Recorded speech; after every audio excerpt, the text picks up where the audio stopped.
السلام علیکم ورحمۃ اللہ وبرکاتہ۔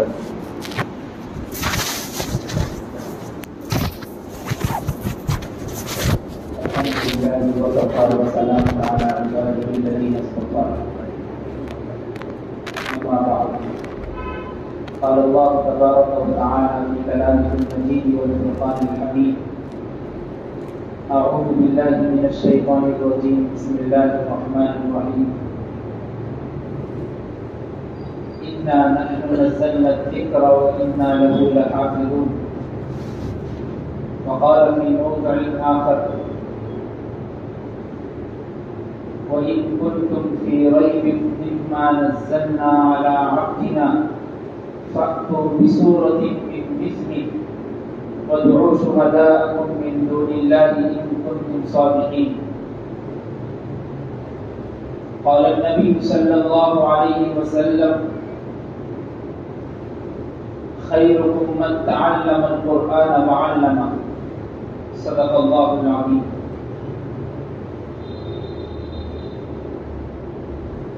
حضرات سامعین،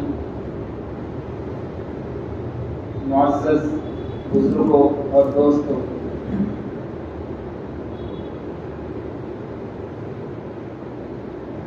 اللہ رب العزت والجلال نے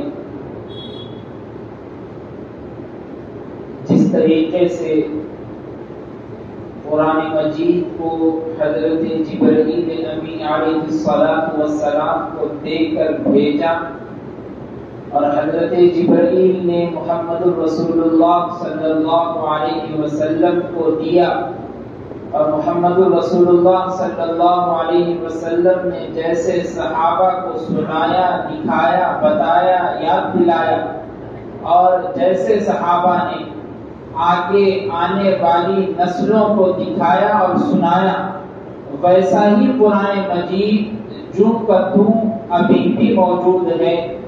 اس میں رد و بدل، اس میں تحریف، تغییر، اس میں کمی، زیادتی کچھ بھی نہیں ہو سکتی۔ اور اللہ رب العزت والجلال نے قرآن مجید میں فرمایا: اِنَّا نَحْنُ نَزَّلْنَا الذِّكْرَ وَإِنَّا لَهُ لَحَافِظُونَ، کہ میں نے ہی اس قرآن کو اتارا ہے اور میں ہی اس کی حفاظت کا ذمہ لیتا ہوں، اس کی حفاظت کرنے والا میں خود ہوں۔ آپ پوری قرآن مجید کو پڑھیے، تفسیر پڑھیے، ترجمہ پڑھیے، تشریح پڑھیے، کہیں پر بھی اللہ تبارک و تعالیٰ نے ایک چیز کو نازل کرنے کے بعد اس کی حفاظت کا ذمہ نہیں لیا سوائے قرآن مجید۔ آسمانوں کو بنایا، زمین کو بنایا، انسانوں کو بنایا، لقد خلقنا الانسان فی احسن تقویم، اچھائی کی صورت میں ڈھال کر، سب سے بہترین سانچے میں ڈھال کر انسان کو بنایا، لیکن اللہ نے آگے نہیں کہا کہ میں اس کی حفاظت کی ذمہ داری لیتا۔ لیکن قرآن مجید کو اتارنے کے بعد، نازل کرنے کے بعد کہا کہ میں اس کی حفاظت کی ذمہ داری لیتا ہوں۔ اس لیے جس چیز کی حفاظت کی ذمہ داری خود خالق کائنات لے لے، اس میں تغییر، اس میں تبدیلی، اس میں کمی، اس میں بیشی کچھ بھی نہیں کی جا سکتی۔ یہ ہمارا عقیدہ ہے۔ اور اللہ تبارک و تعالیٰ نے تمام لوگوں کو مخاطب کر کے، جب کفار مکہ اللہ کے رسول علیہ السلام کو کہہ رہے تھے کہ یہ تو عربیوں کی زبان ہے، یہ تو ہماری زبان ہے، یہ قرآن کوئی کلام اللہ نہیں ہے کہ اللہ کا کلام ہے، ہم بھی بنا کے لے کے آ سکتے، ہم بھی دکھا سکتے، ہمارے پاس بھی وہ طاقت ہے، ہمارے پاس بھی وہ علم ہے کہ ہم بھی لے کے آ سکتے، تو اللہ تبارک و تعالیٰ نے ان لوگوں کو ہی چیلنج نہیں کیا، بلکہ آنے والی قوم تک، آنے والی نسلوں تک اگر کوئی آدمی یہ کہتے کہ میں اس جیسا ہے کلام مجید بنا سکتا ہوں، تو لوگوں کے لیے اللہ تبارک و تعالیٰ نے چیلنج کر دیا: وَإِن كُنتُمْ فِي رَيْبٍ مِّمَّا نَزَّلْنَا عَلَىٰ عَبْدِنَا، کہ اگر تم اس کے اتارنے میں شک کرتے ہو، فَأْتُوا بِسُورَةٍ مِّن مِّثْلِهِ، تو اس جیسی ایک سورت ہی بنا کے لے کے آ کے دکھاؤ۔ بعض جگہ پر فرمایا کہ ایک سورت تو دور کی بات ہے، ایک آیت لے کے آ کے دکھا دو۔ کلام اللہ یہ عربی زبان میں ہے، سب کو معلوم ہے، لیکن اللہ کا کلام ہے، یہ عربیوں کی زبان نہیں ہے۔ کئی کتابیں لکھی گئی عربی میں، کئی چیزیں عربی میں، مقالے آتے ہیں، مضامین آتے ہیں، وہ قرآن مجید سے ہی اس کو نچوڑ کر بنایا اور لکھا جاتا ہے۔ اس کا مطالعہ قرآن مجید سے ہی ہوتا ہے، اس لیے کہ وہ کلام اللہ ہے، اللہ کی زبان ہے، اللہ کا کلام ہے۔ تو قرآن مجید سے حقیقی محبت، اس سے عشق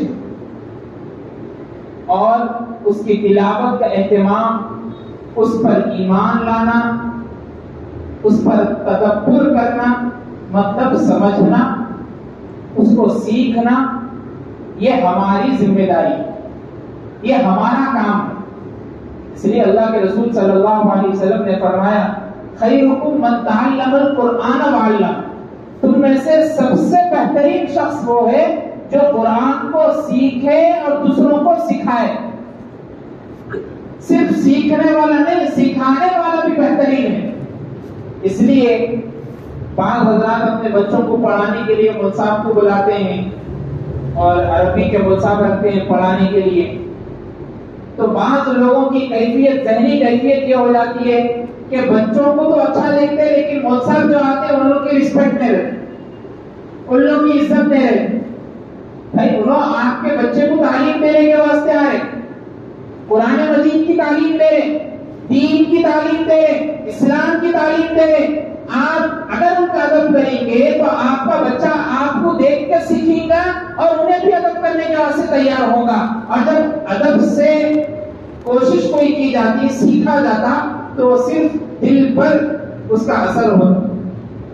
اگر ادب نہیں ہو رہا کسی کے پاس، صرف ویسے ہی یاد کر رہا کوئی بچہ، تو اثر ہونے والا نہیں ہے۔ اس لیے قرآن مجید سے محبت بچوں کو بھی سکھانا ہے اور آپ خود بھی سیکھنا۔ اور قرآن مجید کی محبت کے بارے میں صحابہ کی محبت سب سے پہلے آپ کو دکھائی دیتی ہے۔ آپ پڑھیے احادیث کریمہ، اللہ کے رسول صلی اللہ علیہ وسلم نے اور تمام صحابہ کے واقعات آپ کو ملتے ہیں۔ ایک مرتبہ اللہ کے رسول صلی اللہ علیہ وسلم نے غزوے سے واپس ہو رہے تھے، رات کا وقت تھا، تو آپ نے سوچا کہ کہیں قیام کر لیتے ہیں، رات کا وقت ہے، تو ایک جگہ پڑاؤ ڈالا گیا، خیمہ لگایا گیا۔ تو جب بھی خیمہ لگایا جاتا تو رات کی نگرانی کے واسطے دو صحابہ کو کھڑا کر دیا جاتا کہ آپ نگرانی کریے کہیں کوئی کافر و مشرک نہ آ جائے۔ تو اللہ کے رسول صلی اللہ علیہ وسلم نے دو صحابہ کو کھڑا کر دیا، اس میں سے ایک مہاجر صحابی تھے، انصاری صحابی۔ مہاجر صحابی کہتے ہیں جو مکے سے مدینے کی طرف ہجرت کر کے آئے، ان کو مہاجر بولتے۔ اور انصاری صحابی مطلب جو مدینے میں رہتے تھے لیکن اللہ کے رسول صلی اللہ علیہ وسلم پر ایمان لے کر آئے تھے، بیعت کر چکے تھے، اب جو مکے سے مدینے کی طرف لوگ آ رہے تھے ان کی مدد کرتے تھے، اس لیے ان کو انصاری صحابی بولتے۔ تو ایک مہاجر صحابی حضرت عمار بن یاسر رضی اللہ تعالیٰ اور ایک انصاری صحابی عباد بن بشر رضی اللہ تعالیٰ کو مقرر کر دیا، دونوں کی نگرانی طے ہو گئی۔ دونوں نے آپس میں یہ طے کیا کہ بھائی ایک رات میں 3 حصے ہم کریں گے، پہلے حصے میں تم جاگنا، میں سو جاؤں گا، پھر دوسرے حصے میں جاگوں گا، تم سو جاؤ، پھر ویسا ہی کنٹینیو کریں گے۔ تو یہ مقرر ہو گیا۔ حضرت عمار بن یاسر رضی اللہ تعالیٰ نے پہلے جاگنے کا اپنے آپ میں ذمہ لیا اور عباد بن بشر رضی اللہ تعالیٰ آرام کرنے لگے۔ جیسے ہی عباد بن بشر سونے کے لیے تیار ہو گئے تو عمار بن یاسر رضی اللہ تعالیٰ نے نماز کے لیے رکعت باندھ لی اور 2 رکعت نماز کی نیت کر کے آپ نے نماز شروع کر دی۔ اس کے بعد کئی دیر کے بعد ایک مشرک آپ کو وہاں سے دیکھتا ہے کہ فلاں آدمی کوئی کھڑا ہوا ہے، ایک تیر زور سے مارتا ہے، آپ کے سینے میں آ کر وہ دبوچ گیا، لیکن حضرت عمار بن یاسر رضی اللہ تعالیٰ نے نماز نہیں توڑی۔ کئی مرتبہ 12 مرتبہ آپ کو تیر لگا۔ اس کے بعد آپ نے عباد بن بشر رضی اللہ تعالیٰ کو جگانے کے لیے نماز توڑ دی۔ عباد بن بشر کہنے لگے آپ اگر پہلے ہی تیر میں مجھ کو جگا دیتے تو اتنی زیادہ نوبت نہیں آتی، اتنا زیادہ خون نہیں بہتا۔ آپ ان کے جواب کو سنیے، قرآن سے عشق کیسا تھا، قرآن سے محبت کیسی تھی، آپ جواب کو سنیے۔ عمار بن یاسر رضی اللہ تعالیٰ کہتے ہیں میں نے جیسے ہی نماز کے لیے رکعت باندھی تو میں نے پہلی رکعت میں سورہ کہف کی تلاوت شروع کر دی تھی اور میرا دل گوارا نہیں کر رہا تھا کہ میں رکوع کروں سورہ کہف ختم ہونے سے پہلے جب تک سورہ کہف ختم نہ ہوتا میں رکوع نہیں کرتا، لیکن رسول کریم صلی اللہ علیہ وسلم کی یاد مجھ کو آ گئی. ہمارا جو کام ہے، ہمارا جو مشن ہے، ہم جس مشن کو لے کے آگے نکلے ہیں، اگر وہ نامکمل ہو گیا تو میں رسول کریم صلی اللہ علیہ وسلم کو کیا جواب دوں؟ عمار بن یاسر رضی اللہ تعالی عنہ کا قرآن کریم سے محبت، قرآن سے عشق، یہ صحابہ کرام رضوان اللہ علیہم اجمعین کا سبق آموز واقعہ ہم کو درس دیتا ہے، ہم کو سکھاتا ہے کہ قرآن مجید کو سیکھنے کے لیے کسی عمر کی ضرورت نہیں پڑتی. آپ بچپن سے لے کر بچپن تک قرآن کریم کی تعلیم حاصل کر سکتے ہیں. کئی بوڑھے حضرات ملتے ہیں، کئی نوجوان ملتے ہیں جس کو صرف 2 سورتیں 3 سورتیں یاد ہے، وہی نماز میں دہراتے رہتے ہیں. بھائی کون بولے آپ لوگوں کو؟ آپ قرآن مجید زندگی بھر یاد کر سکتے ہیں، آپ قرآن مجید کبھی بھی یاد کر سکتے ہیں. قرآن مجید کی کوئی عمر نہیں ہے. یہ انگلش کا کوئی میتھس کا کوئی سبجیکٹ نہیں چل رہا.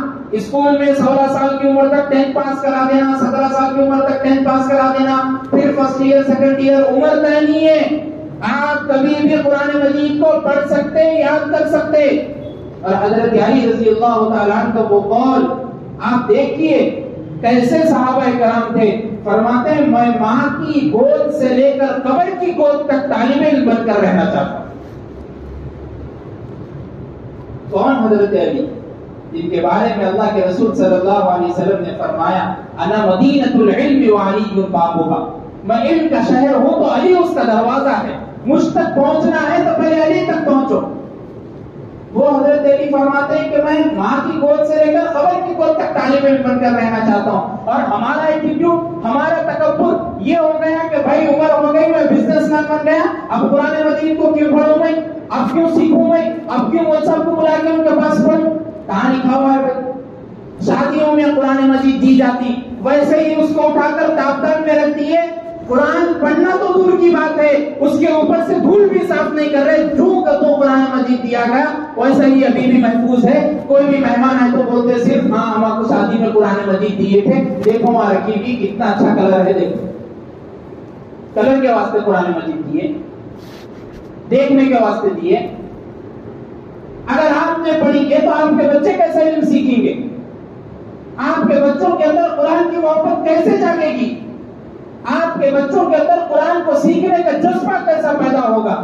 اگر آپ قرآن سے دل نہیں لگائیں گے تو آپ کے بچے آپ کے فیوچر میں آپ دیکھیں گے ان کو باہر صرف پھرتے ہوئے رہیں گے، لیکن مسجد کو آنا اور قرآن مجید پڑھنا ان کے دلوں پر نہیں رہے گا. کیوں؟ بڑوں سے سیکھیں.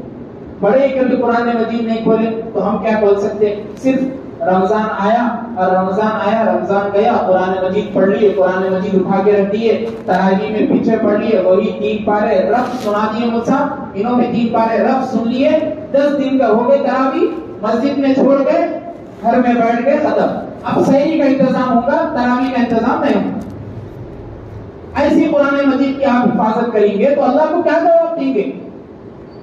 اللہ تو ضرور پوچھیں گے کہ قرآن مجید جیسا معزز کلام میں تم کو دیا تو قرآن مجید کے سیکھنے کے لیے آپ نے کیا کیا اعمال کیے، کیا کیا ترکیبیں کی، آپ کے بچوں کو آپ نے کیا کیا سکھایا، ہم کیا جواب دیں گے؟ صحابہ کا قرآن مجید سے محبت کا اندازہ آپ لگائیے. ایک صحابی حضرت حذیر بن اسید رضی اللہ تعالی انصاری صحابی ہے. آپ گھوڑوں کے استبل میں قرآن مجید پڑھ رہے تھے اور اچانک دیکھا کہ گھوڑا چکرانے لگا، بلکنے لگا. ہم دیکھتے ہیں گھوڑے کیسے بلکتے ہیں. قرآن مجید آپ پڑھ رہے، گھوڑے بلکنے لگے، پھر تھوڑی دیر رک گئے، پھر اس کے بعد پھر آپ نے تلاوت قرآن شروع کی، پھر بلکنے لگا. کئی مرتبہ ایسا ہوا تو آپ کے دل میں خیال آیا کہ میرا بیٹا زید وہاں آرام کر رہا ہے، اگر گھوڑے کی حرکت بدل گئی تو میرے بیٹے کے اوپر بھی گھوڑا جا سکتا ہے، کہیں وہ مر نہ جائے، اس لیے میں نے قرآن مجید کو بند کر دیا اور وہاں چلا گیا بیٹے کے پاس. تھوڑی دیر بعد میں مڑ کر دیکھتا ہوں کہ ایک سایبان میرے پیچھے کھڑا ہے، ایک سایہ میرے پیچھے کھڑا ہے جس کے اوپر روشنی ہے، صرف وہ اوپر جا رہا ہے، نیچے آ رہا ہے. میں نے دیکھ لیا. دیکھ کر صبح میں جب اللہ کے رسول صلی اللہ علیہ وسلم کی بارگاہ میں حاضر تو حاضر ہونے کے بعد اللہ کے رسول صلی اللہ علیہ وسلم کو پورا قصہ سنایا. اللہ کے رسول صلی اللہ علیہ وسلم فرماتے ہیں حذیر وہ فرشتے تھے تمہاری قرآن کی تلاوت کو سننے کے لیے آئے تھے. اگر تم فجر تک اسی طریقے سے قرآن پڑھتے تھے تو پورے صحابہ مدینے کے ان فرشتوں کو دیکھتے تھے. یہ قرآن سے محبت تھی, یہ قرآن سے عشق تھا. فرشتے قرآن مجید کو سننے کے لیے آ رہے ہیں, ہم قرآن مجید پڑھتے بازو والا اٹھ کے چلے جاتا ہے, کچھ بھی ترتیب نہیں ہے, کچھ بھی ترتیب نہیں ہے, کچھ بھی تجوید نہیں ہے, ادھر کا ادھر پڑھ لے گا واللہ اعلم. ایک زبر زیر پیش کی غلطی ہونے کی وجہ سے قرآن مجید کے میننگ چینج ہو جاتے, ترجمہ بدل جاتا. آپ پڑھ رہے تو پہلے کسی کے پاس پڑھیے, جاننے والے کے پاس پڑھیے, اس کے بعد آپ قرآن مجید سیکھیے.